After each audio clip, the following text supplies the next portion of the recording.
Halo guys, hmm, sebentar.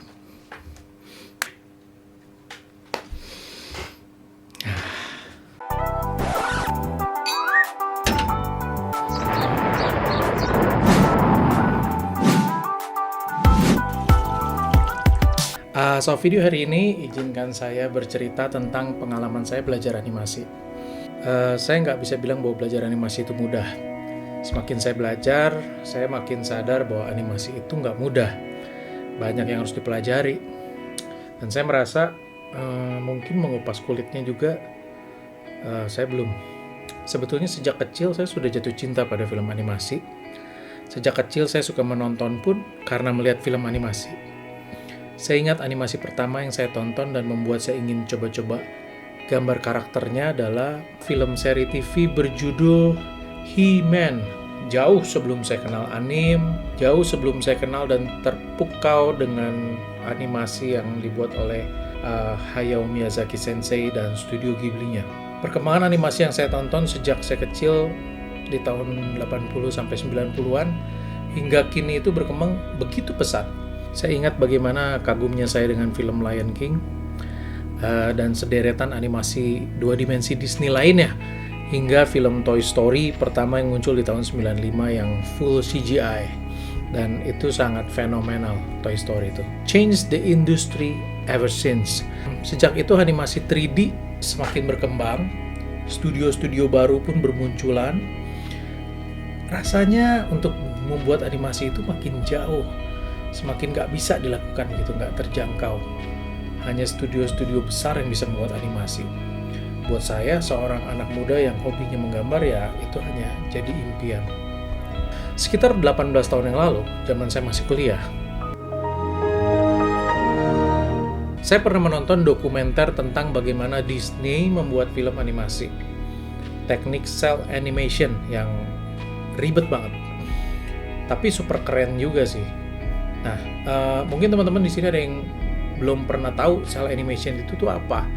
Well, cel animation itu atau traditional animation itu menggunakan lembaran-lembaran seluloid yang digabungkan dan difoto dari atas menjadi satu frame.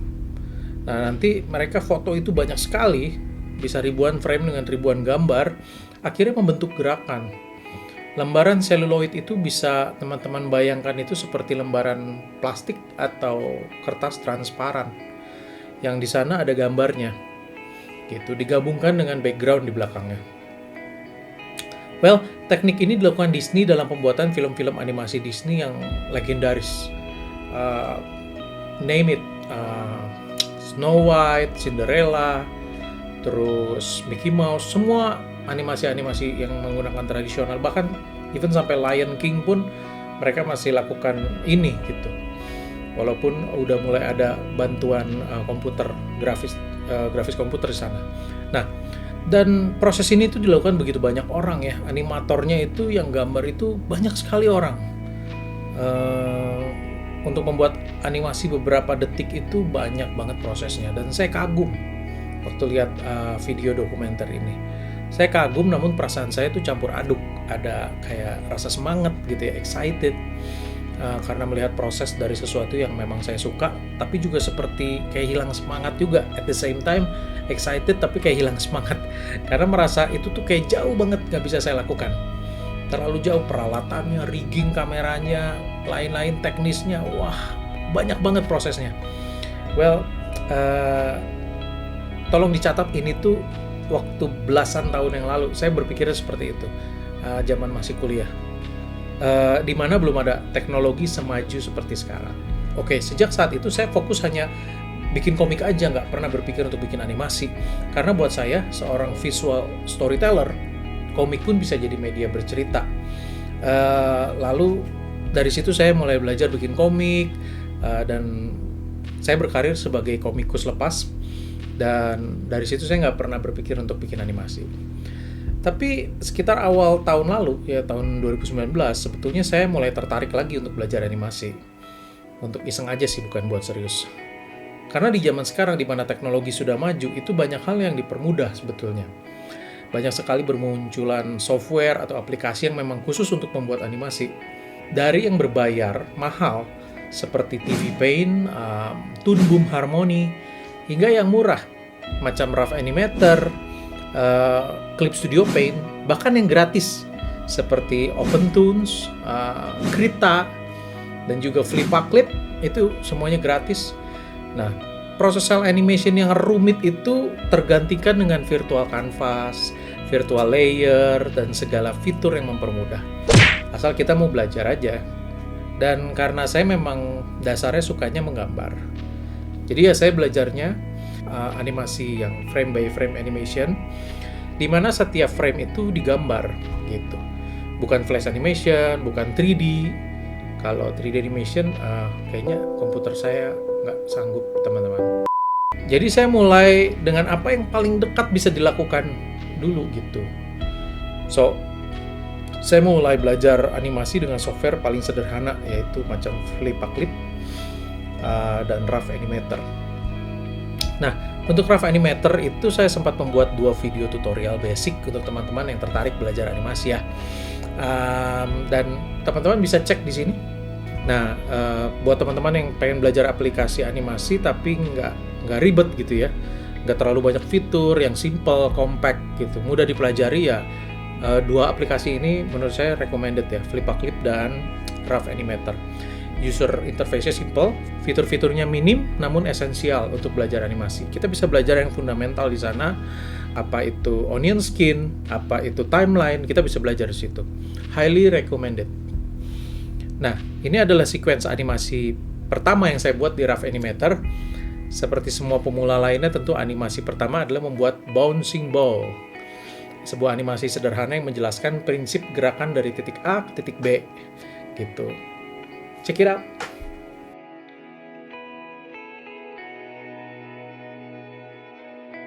Oke, dan ini adalah video kedua. Saya mencoba memasukkan warna di gambar animasi saya.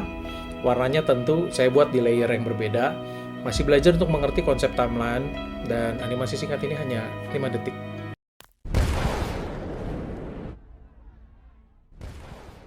Lalu ini percobaan ketiga saya, ini 12 frame per second. Saya buat ini iseng-iseng di kala senggang. Jadi di sini saya memang belajar bikin keyframe, memasukkan in between. Masih kaku tapi ya namanya juga belajar. Yang ini sedikit lebih lama. Ini 12 detik lah saya bikin. Check this out.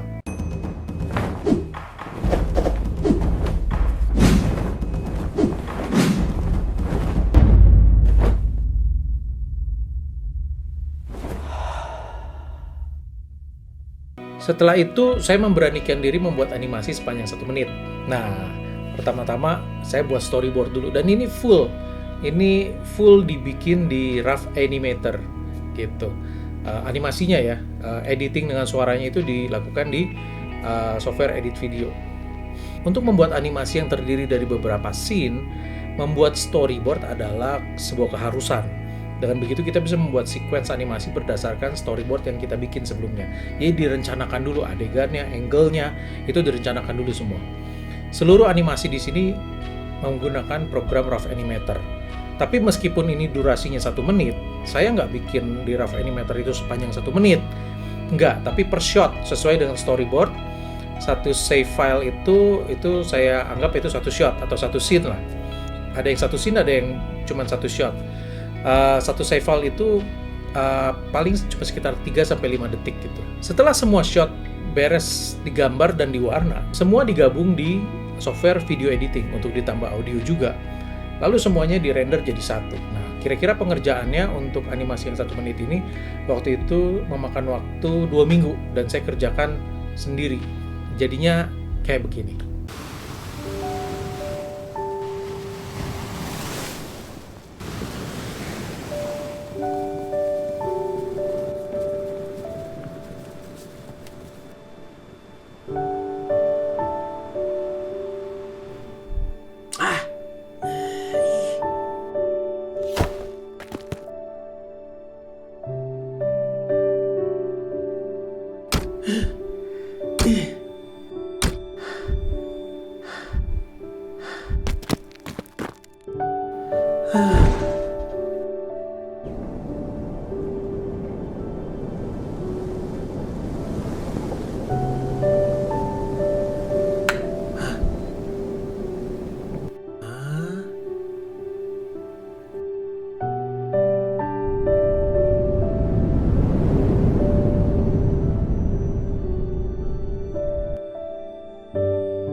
Setelah itu, saya iseng-iseng bikin beberapa animasi pendek just for fun.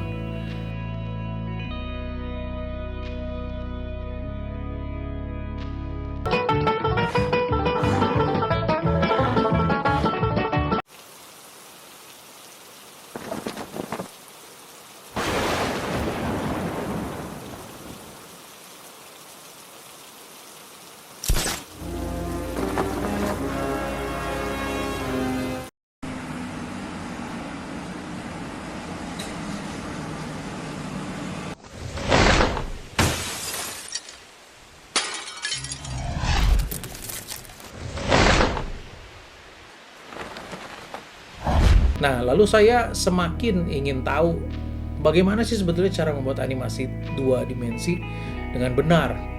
Ada satu video yang mau saya rekomendasikan kepada teman-teman, karena di video ini ada prinsip-prinsip gerakan, bagaimana gambar didistorsi untuk memberikan efek gerak yang didramatisasi gitu ya. Linknya akan saya sertakan di deskripsi, tapi teman-teman bisa lihat sedikit cuplikannya nih. And here is one without squash and stretch. See the difference? The amount that an object squashes and stretches says something about its mass.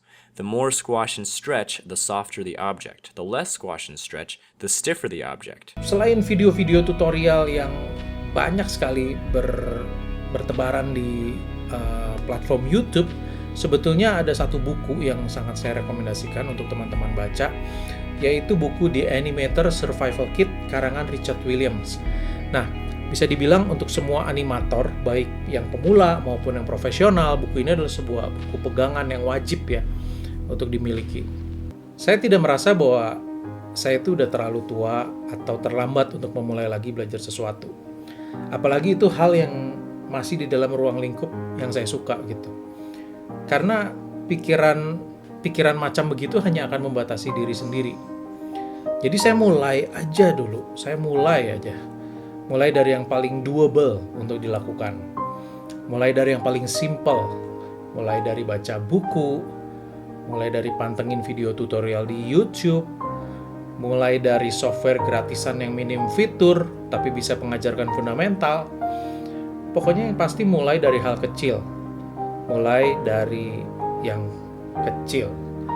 Karena semua dimulai bukan hanya dari impian yang dibicarakan, tetapi dari goresan pertama di kanvas kita. Instead of saying one day, let us say day one. So, sampai di sini dulu part 1 dari video kisah belajar animasi saya. Dan di video part kedua nanti saya akan ceritakan proses behind the scene, bagaimana saya membuat film pendek animasi berdurasi hampir 9 menit. Meskipun saya nggak punya pengalaman sebelumnya membuat animasi lebih dari 1 menit.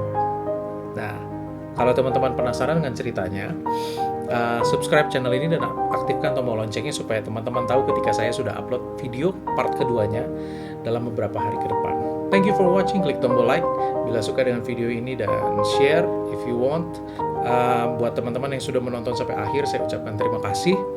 Dan kali ini masukkan kata monochrome di komen kamu supaya saya tahu kamu menonton sampai akhir. Thank you and see you guys. Peace.